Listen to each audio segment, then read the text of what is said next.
What's going on, everyone? The Bad Habits, aka TBH here. Welcome to another review. This time we're going to talk about that brand new X-Men animated cartoon, X-Men 97. Let's go.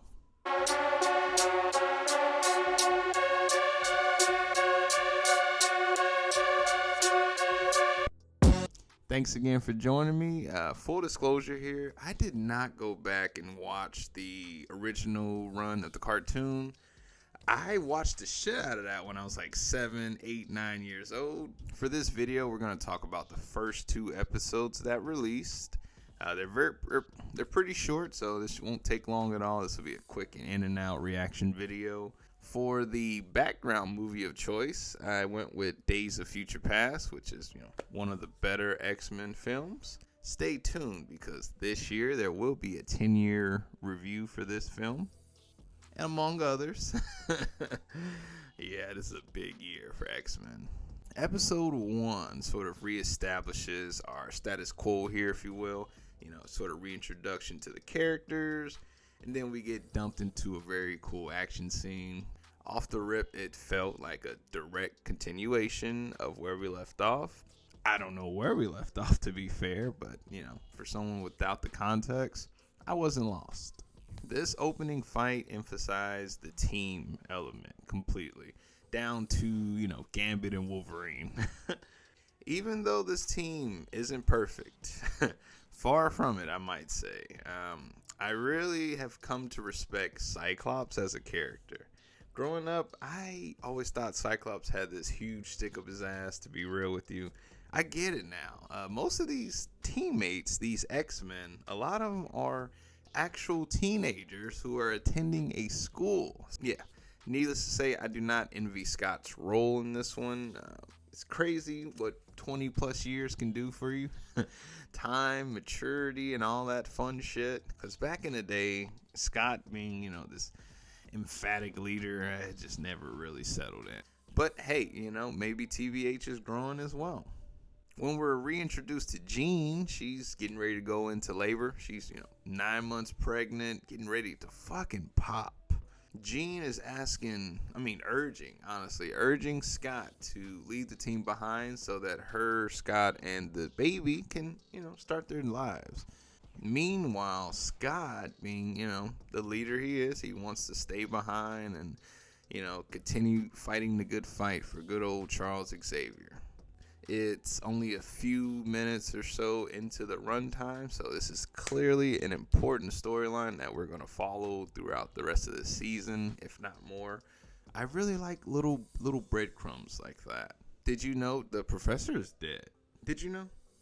Professor Charles Francis Xavier? Yeah, he's dead. Yeah. Oh, you didn't know? Okay. The reason I say that is because they will not let you forget for more than 3 minutes that Xavier is gone. I get it, y'all. He's a staple of the series. That it's named after him, for fuck's sake. But relax, we got it. You don't have to, spoon feed me everything, Disney. Settle down. There was this really cool scene where Jean is using Cerebro to find Bolivar Trask, who was played by Peter Dinklage in this film, Days of Future Past. But instead, she ends up with a warning or, I don't know, Master Mold? What the fuck kind of spooky Playhouse shit is this, okay? I mean, it's like Castle Grayskull or some shit.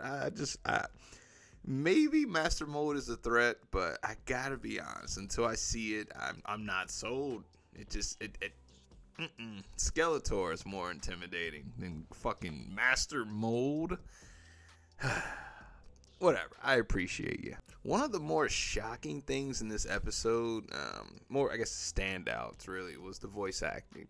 At least to me, for someone who didn't rewatch the old series, the voices are similar, if not the same.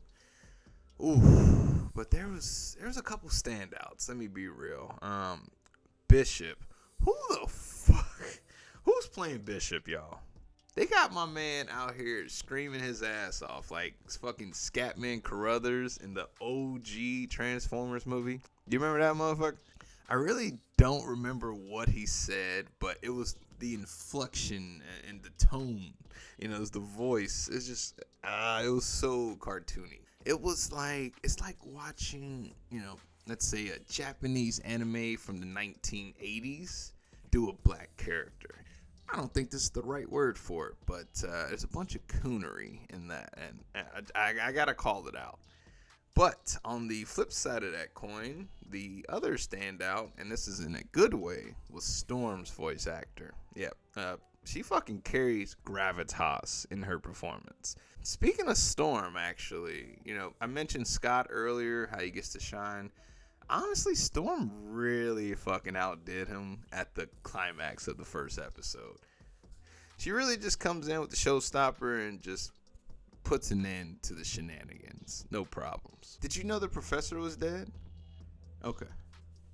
Overall, I gotta say, this episode, it did not lead me astray. I got pretty positive things to say about it for the most part. It's not perfect, I will say that. Like I said, Bishop's voice acting really threw me the fuck off. But for the most part, I like where we're going story-wise.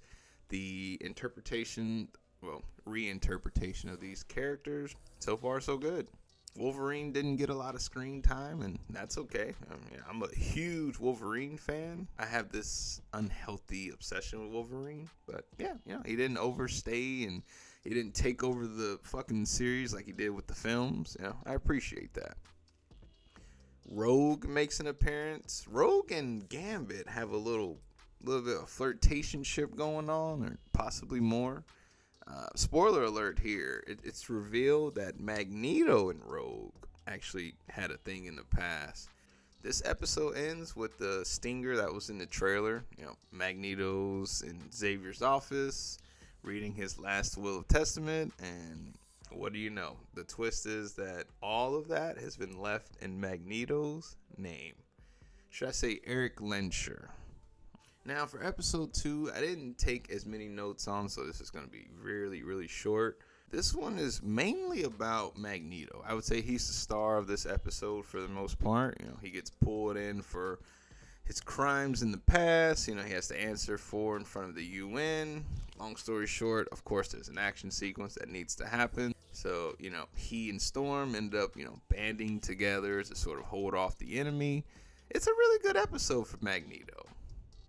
He ended up coming off as like fucking Pegasus from Yu-Gi-Oh! Or some shit, but whatever.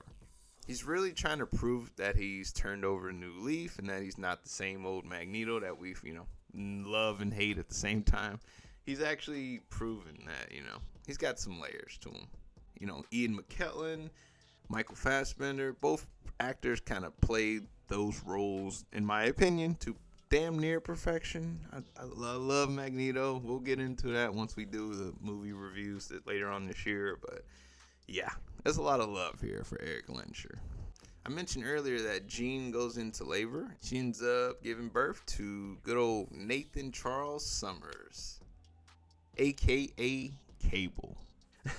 So the hospital refuses to treat mutants. A little bit of an oversight there, maybe they didn't think about it, but there's some prejudice in this world. It's not equal for everyone, so they get denied, and instead, Rogue, she just steals the abilities from the doctor and now knows what to do to prep for live birth. Before we go, I want to say, I want to double down actually. Magneto and Storm actually stole this episode, okay? Magneto gets like the crux of the storyline, but Storm gets to close it out in a really big way. So, during a raid at the United Nations where Magneto and Storm are, there's someone lining up a shot on Magneto, and Storm jumps in the way. It turns out that this was not just a blast that would hurt you or kill you.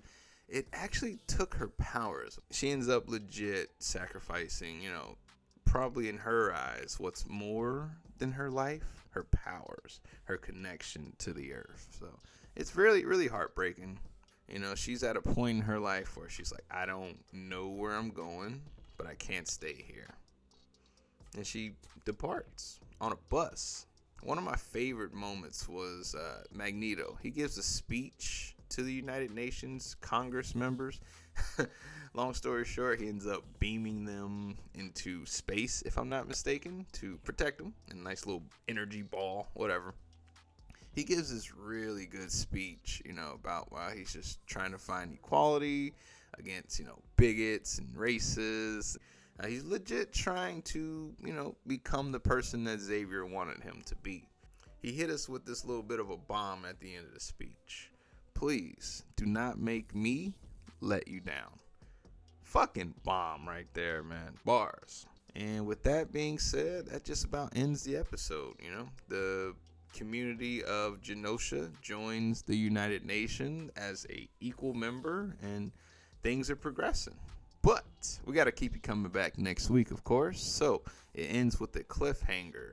Someone who looks just like Jean appears, and she's distraught and she passes out looking for the X-Men. What the fuck?